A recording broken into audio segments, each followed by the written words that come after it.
Welcome back to another video, folks. Today we're going to be doing for myself what I do for other people, which is we're going to go check out a property to potentially purchase. So currently I don't have any properties. I sold my last one this past winter and have been kind of keeping my eye out for something, another short-term flip if I can find it. Got a lead on a piece of ground down in West Virginia, which is an area that I've been just sort of watching, and I've done one deal down there, and so I like it if you can find the right piece. It feels like a needle in a haystack down there because so many of them have difficult access issues, and this one, that's probably going to be the biggest thing holding it back. So that's what we're going to be assessing, and then also looking at the timber quality. Supposedly, full of big white oak. It's a 29-acre piece, relatively decent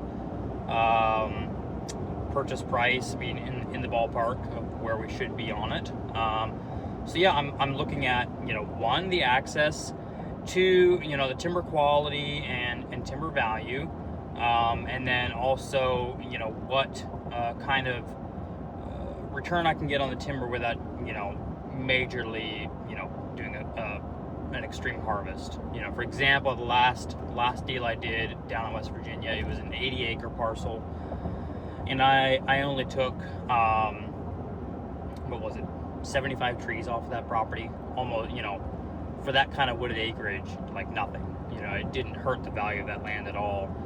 And so if I can do something similar here, by taking off, a handful of the really high-end white oaks without, hurting the value of the property, and then, putting that back out for sale, potentially make a little bit of a spread there. So it's kind of what we're looking at today. Follow along and we'll see what we find down there. It's always an adventure looking at another property. Really enjoy it. It is like freaking 100 degrees though, which is gonna suck, but we'll try to make it fast, get through there, get them scaled up, and if knowing this timber value in the game of buying, or especially if you're buying and selling land, is huge. And so if you're buying, knowing that timber value is absolute key in assessing the value of your properties. It changes the game. And so, if you need someone to look at the value of your property, the timber on the property, that's something I do offer for guys. If say, hey, I'm looking at a property in, Morgan County, Ohio, and it's got some timber on it, supposedly, would like to know what it's worth. I can go in, do a pretty quick cruise, give you a really rough ballpark of, hey, it's going to be worth this amount, or hey, it's nowhere near ready to be harvested. Just gives you a much better idea of what you're buying and going into, and really, I feel like landowners should be doing this regardless of if they're, buying a flip or if it's a long-term hold, because, I can go in there and, hey, this place is overrun with spice bush or another invasive that you probably should, take care of prior, and there's gonna be some cost involved, and just knowing all of those things going into a land purchase is huge. And so that's something I offer at a pretty, small fee to do something like that, because I'm often down in these areas every day. And so that's something I can do pretty quickly and get to it, obviously with the land market, if it's a good piece, you got to get to it quickly. Usually I can get to stuff like that pretty fast. So if you want to reach out to me, you can go to my website, treestandforestry.com, fill out the contact me form, and I will reach back out to you. So we're going to head over. We'll see what we find.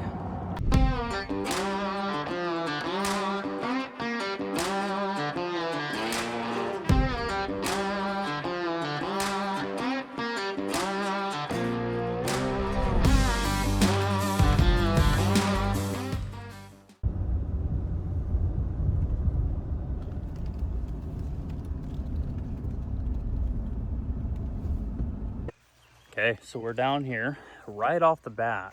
Best part, nice big like state route paved road. which is kind of wild, honestly. For down here, you don't see that a lot, so that's a huge plus. The big negative is the actual road frontage on this is basically guardrail the entire length of the road frontage, dropping down to a pretty big creek. And then it crosses the creek and comes over here, and it's like an actual trail. So, you know, say you want to hunt this property, that's not a problem. You know, you just walk down the trail and hop up in your property. But, you know, looking at getting timber out, or, you know, being able to take your pickup back here, that's going to be the key here. If this can be used as like a legal easement or access to the property, changes everything. I mean, that's fantastic access. It's basically a big driveway at this point. But, you know, I believe this is owned by the state. And so it's, I would be shocked if something could be made to work here. But if it could, that would be a game changer. So this is about where the property starts.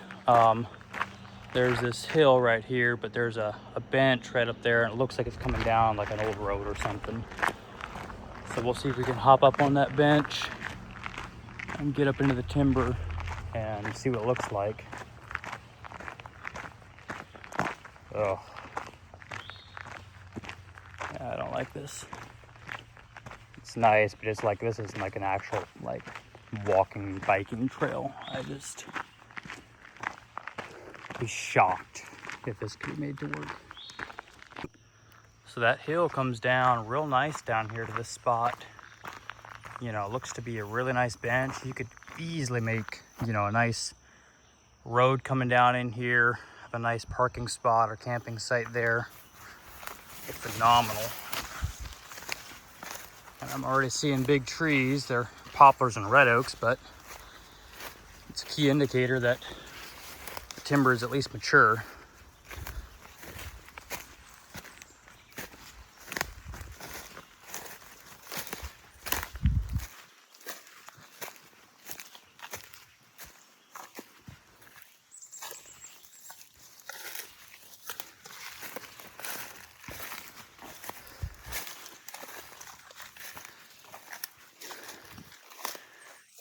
You could easily make a nice little camping spot or setup here. This is cool. This main ravine runs up through the heart of the property. So what I'm gonna do is go up along this side, scale any white oak as I find them, as you know, that's the main value here. That's gonna make or break it. Even with these giant poplar, which, you know, these, like I mentioned in one of my last videos, starting to die off. So yes, I would harvest them, but you know, till you truck them all the way home, and they just don't add up like white oak do. Right off the bat, 2 mega giant white oak, huge trees, crazy length in them. It's a good sign. We'll see if we can find more of them. It's another really cool bench. I like this. This is cool. You just don't see these big flat areas down in this type of country often. Wow. See, you could come in here, whole area here you could turn into a food plot so easily. I like that. That's cool. Got some rock formations here. Looks like a nice trail coming up through here.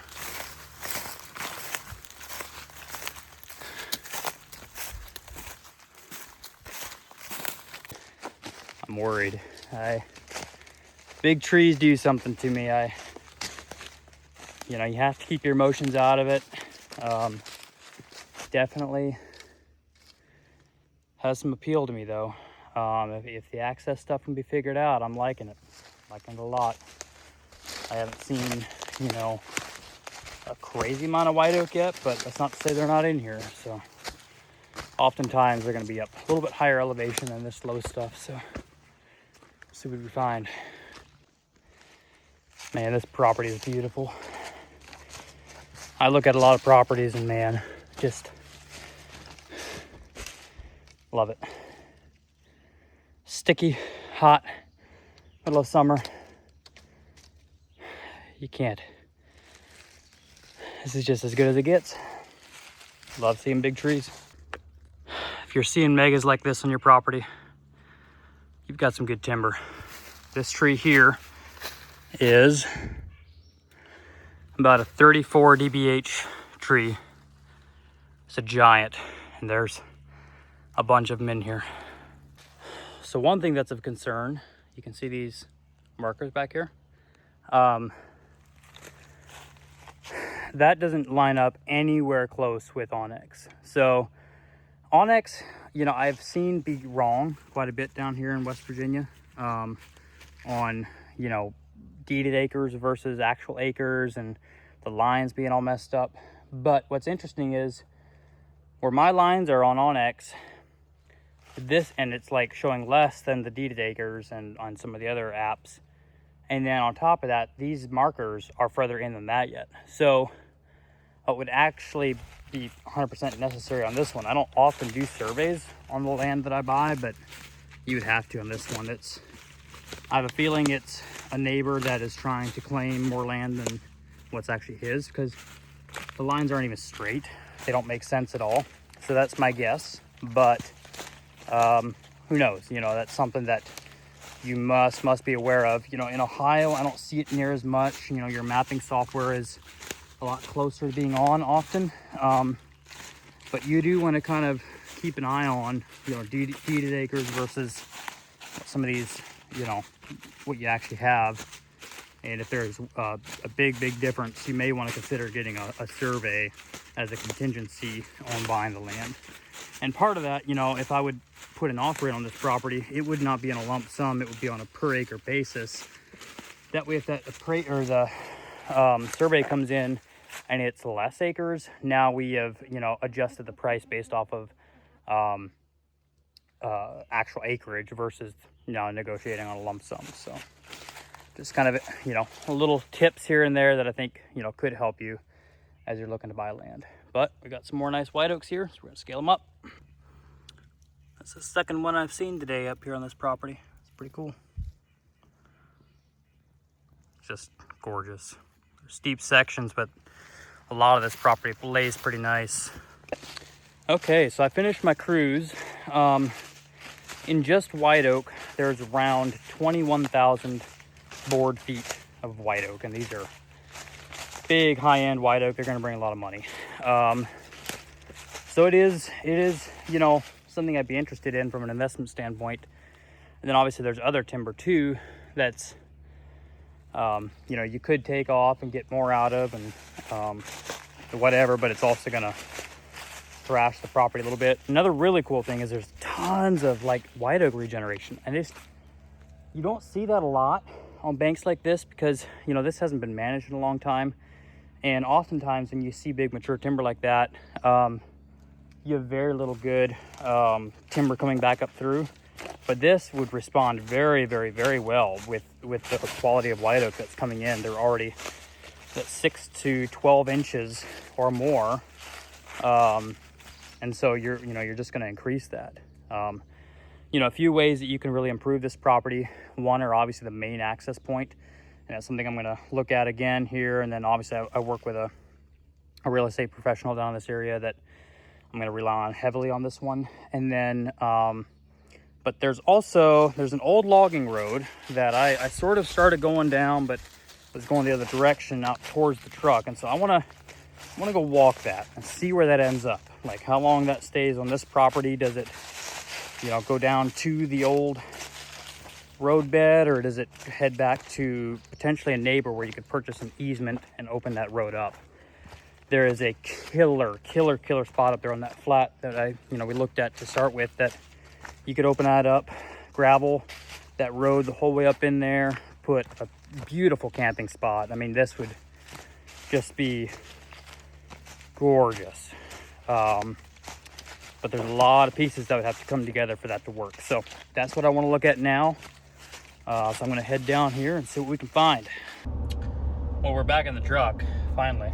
I kind of followed that old road bed out through there, and it does stay off of the state ground, and you know, goes into the next door parcel there. And so there's potential that you could either get, you know, just to get the timber out, get an easement to do that, or potentially work up a deal where you'd have a permanent right of way going back through there, and you could easily open up that road to where you could get a truck all the way back into the property. So that would be an ideal situation. Yeah, it's a pretty good deal. I'm not sure what for sure I'll do with it yet, but it's gorgeous property for what it is. It's beautiful. So, you know, a couple of the main concerns, obviously, like we went over a couple times, are the access, but equally as concerning to me is the acreage on that and making sure that, you know, that comes out right. So I think if those two things can be solved, it's a home run. So I will catch you guys in the next one. Like, subscribe. We'll see you in the next one.